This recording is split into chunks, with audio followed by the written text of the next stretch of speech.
Spain's Prime Minister has accused Israel of exterminating defenseless people in Gaza. Pedro Sanchez has announced a series of measures aimed at pressuring Israel to end the war in Gaza. These include a new law formalizing an arms embargo on Israel and a ban on the transport of fuel and weapons for use by the Israeli army through Spanish ports and airspace. The data speaks for itself. 63,000 people dead, 159,000 injured, 250,000 people at risk of acute malnutrition, and nearly 2 million people displaced from their homes, half of these underage. This is not self-defense. It is not even an attack. It is the extermination of a defenseless people. It is breaking all the rules of humanitarian law. I asked our correspondent Nicole Rees in Madrid to tell me more about the measures Mr. Sanchez announced today. Well, Phil, Spain time and again has shown a very clear stance on the situation, and also a very upfront one, as we could just hear from that soundbite of Pedro Sanchez, the Spanish Prime Minister.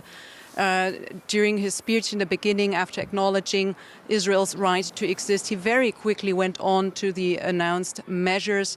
It includes a complete permanent embargo on the sales of weapons to Israel, and also a ban on ships that could carry fuel for Israel. They are not allowed to be docking in Spanish ports anymore, and also aircrafts that could carry arms and weapons for Israel are aimed to be banned. This all if an urgent decree is being signed by the cabinet on Tuesday and also passed through Congress.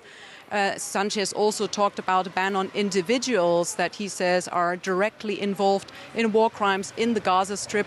He said they need to be banned from entering Spain, as well as products that have been produced in the occupied territories. There's a whole full list.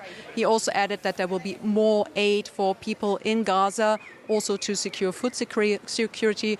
All in all, today's speech was quite short. There were no press questions allowed, and he seemed to be very firm on his stance. Right, and how has the Israeli government responded?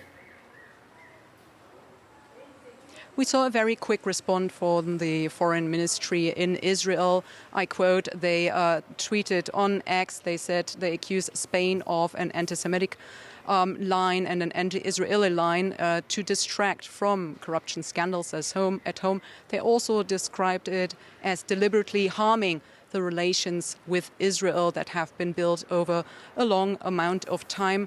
The country has banned a Spanish Deputy Prime Minister Yolanda Díaz from entering Israel. In a response, Spain very quickly rejected all the accusations and also has summoned the Spanish ambassador to Israel for consultations. So within very few hours today here in Spain, relations with Israel went very sour in very few hours. And is Spain trying to pressure other countries to take action as well?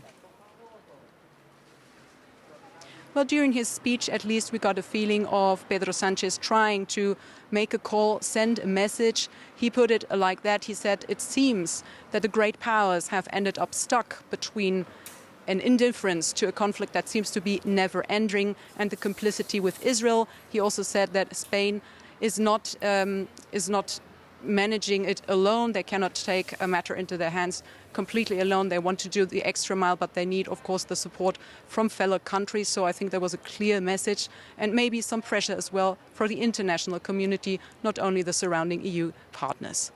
Thank you, Nicole. DW correspondent Nicole Rees in Madrid.